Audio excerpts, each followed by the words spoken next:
Dear students, welcome to my online class. Hope you are safe and sound by the grace of the Almighty Allah.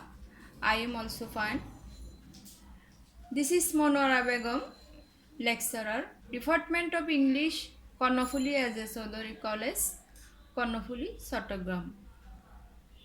Dear students, today's class is for SSC second year BM and this is English second paper.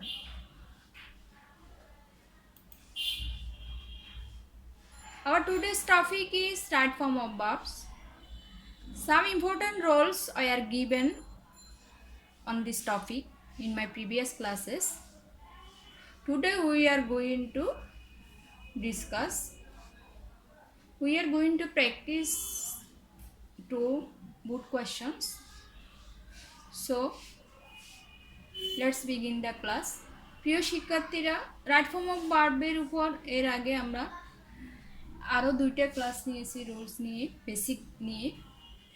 আজকে আমরা তোমাদের good question নিয়ে দুইটা exercise করব এবং তোমাদের good কোয়েশ্চনের ফরম্যাটটা হচ্ছে এখানে 8টা অপশন থাকবে, হাফ করে 4 নাম্বার। তোমরা আশা করি তোমরা বুডের কোয়েশ্চনগুলো ফলো করবে এবং ট্রাই করবে ওখানে কোয়েশ্চনগুলো সলভ করতে। আজকে ক্লাস শুরু করার আগে আমি তোমাদের অ্যাসাইনমেন্ট নিয়ে কয়েকটি কথা বলবো। তোমরা যখন অ্যাসাইনমেন্ট রেডি করবে অবশ্যই ওখানে কতগুলো আমাদের কলেজের পেজে ইনস্ট্রাকশন দেওয়া থাকে, ওগুলো ফলো করবে এবং A4 সাইজ পেজে সুন্দর করে গুছিয়ে ইরিলেভেন্ট অপ্রাসঙ্গিক কোনো কিছু লিখবে না। এর আগে অ্যাসাইনমেন্টে দেখা গেছে তোমরা কোয়েশ্চন না বুঝে অনেক অপ্রাসঙ্গিক কিছু লিখো। আশা করি এগুলো সামনে এই ভুলটা করবে না এবং কোয়েশ্চন বুঝে তুমি অ্যাসাইনমেন্টগুলো রেডি করবে। So let's begin the class. আজকে কোয়েশ্চন নাম্বার 1-এ দেখো, rewrite the sentences using right form of verbs given in the brackets.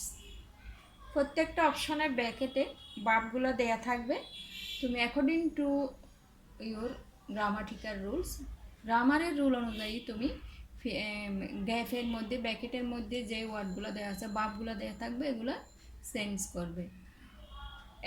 Question number এতে দেখো, ইফ আই ব্র্যাকেটে আছে বি এ চাইল্ড এগেইন। আমরা জানি যদি সেন্টেন্সের শুরুতে ইফ, আই উইশ এই ওয়ার্ডগুলো থাকে তাহলে অক্সিলারি ভার্ব এখানে অবশ্যই বি ভার্ব ওয়ার বসবে। If I were a sir again, the rich be not always happy, এখানে ব্র্যাকেটে আছে বি। অ্যাডজেক্টিভ রিজের আগে যখন দা থাকে তখন ওর সাবজেক্টটা প্লুরাল বোঝায়, সুতরাং প্লুরালে অক্সিলারি ভার্ব হবে are. The rich are not always happy. I go to Dhaka yesterday, এটা এখানে tense first indefinite tense yesterday আছে। আমরা জানি ইস্টারডে থাকলে ফার্স্ট ইনডিফিনিট এবং ভার্বের ফার্স্ট ফর্ম হবে সেকেন্ড ফর্ম। ইউয়ের সেকেন্ড ফর্ম হচ্ছে went. I went to Dhaka yesterday. And question number D, the work is going to be having এর পরে যদি ভার্ব থাকে ওই ভার্বটা ফার্স্ট পার্টিসিপল ফর্ম বসে, B3 হয়। এই সেন্টেন্সে দেখো টু বি আছে, টু বি এর পরে ডু আছে, সুতরাং B3-তে হবে done. The work is going to be done. The patient died before the doctor came, বিফোরের আগের ফার্স্ট পারফেক্ট টেন্স এবং আফটারের পরের অংশটা ফার্স্ট পারফেক্ট টেন্স, সুতরাং বিফোরের আগের অংশটা ফার্স্ট পারফেক্ট টেন্স হলে হ্যাড ডাইড। ই নাম্বারের কারেক্ট ফর্ম অফ ভার্ব হবে the patient had died before the doctor came. And question number F, it was long since they buy the house, এখানে conjunction since আছে। আমরা জানি দুইটা ক্লজের মাঝখানে যদি কনজাংশন সিন্স থাকে, প্রথম অংশটা যদি প্রেজেন্ট টেন্সে থাকে পরের অংশটা ফার্স্ট ইনডিফিনিট এবং প্রথম অংশটা যদি ফার্স্ট টেন্সে থাকে পরের অংশটা ফার্স্ট পারফেক্ট। এখানে ইট ওয়াজ লং সিন্স এটা ফার্স্ট টেন্সে, সুতরাং পরের অংশটা ফার্স্ট পারফেক্ট। এখানে কারেক্ট ফর্ম অফ ভার্ব হবে they had bought the house. F নাম্বারের correct right form of verb হবে কি? কারেক্ট ফর্ম অফ ভার্ব হবে had bought. It was long since they had bought the house. I saw him go up the hill. Simple সেন্টেন্সে তখন double verb থাকে, second ভার্বের সাথে ING যুক্ত হয়। I saw him going up the hill.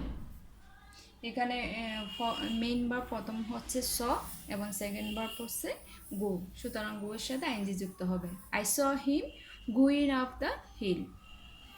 Generally he go to bed at 10 p.m.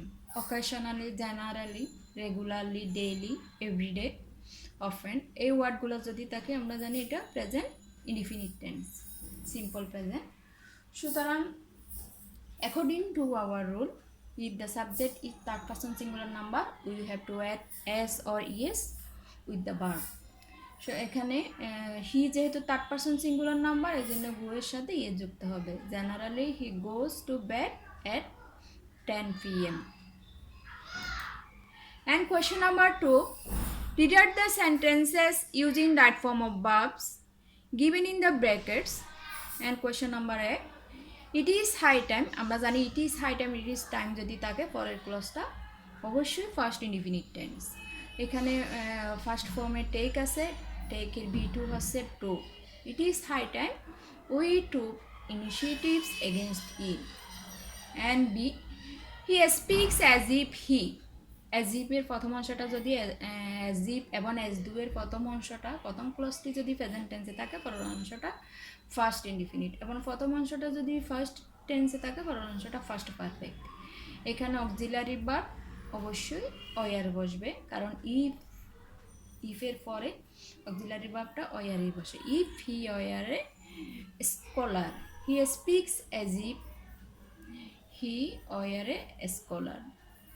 80 miles auxiliary verb be a long distance. এই সেন্টেন্সে দেখো 80 miles দূরত্ব, যখন দূরত্ব বোঝাবে,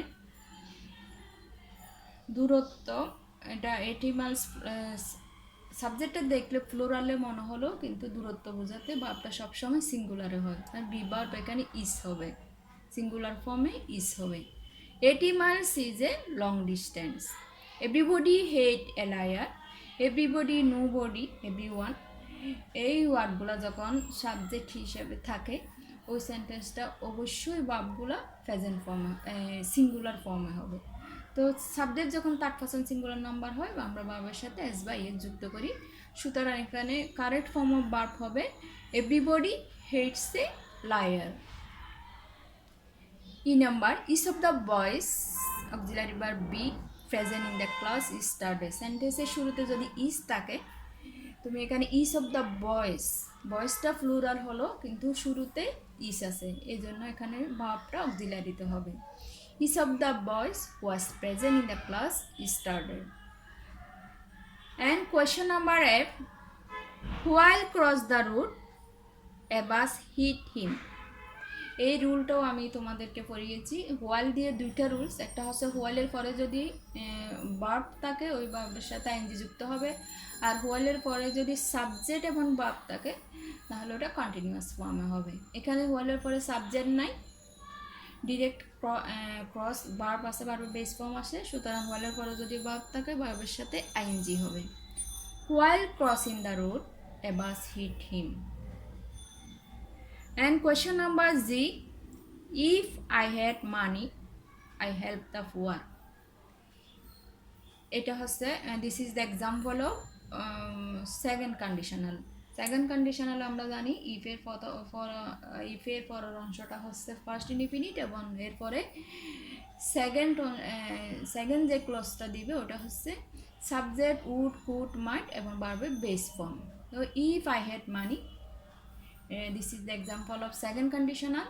সুতরাং পরের ক্লজটা হবে আই উড অথবা I could, I might help the poor. I would help the poor. If I had money, I would help the poor. And question number is, she could not recognize me. এখানে modal verb could আছে negative ফর্মে, আমরা জানি modal verb can, could, may, might, must, যাই থাকুক না কেন modal ভার্বের পরে ভার্ব বসবে বেস ফর্মে B1। সুতরাং এখানে রিকগনাইজ ভার্বটা সেন্স হবে না। Correct form he could not recognize me. প্রিয় শিক্ষার্থীরা, আমি এখানে দুটো বুট কোয়েশ্চন আজকে প্র্যাকটিস করলাম, তোমাদেরকে দেখালাম। এভাবে তোমাদের বইয়ে আছে অনেক মডেল কোয়েশ্চন, বুট কোয়েশ্চন আছে। আশা করি তোমরা বাসায় কোয়েশ্চনগুলো অর্থাৎ বুট কোয়েশ্চনগুলো সলভ করার চেষ্টা করবে। And homework, guided writing. আজকের এই হোমওয়ার্কটা হচ্ছে তোমাদের গাইডেড রাইটিং থেকে, অর্থাৎ পার্ট সি থেকে তোমাদের গাইডেড রাইটিংয়ে শর্ট কম্পোজিশন থাকবে। শর্ট কম্পোজিশন আমি গাইডেড রাইটিং থেকে প্রত্যেকটা ক্লাসে এরকম 2-1টা করে এক একটা টপিকের উপর সাজেশন দেবো। আশা করি বাসায় তোমরা এগুলো নোট করবে। কোয়েশ্চন নাম্বার 1-এ write a short composition on wonders of modern science. And question number 2, write a short composition on technical education. So dear students, no more today. I hope you should learn and read more and more at home. Thank you all. Stay home, stay safe. Allah Hafiz.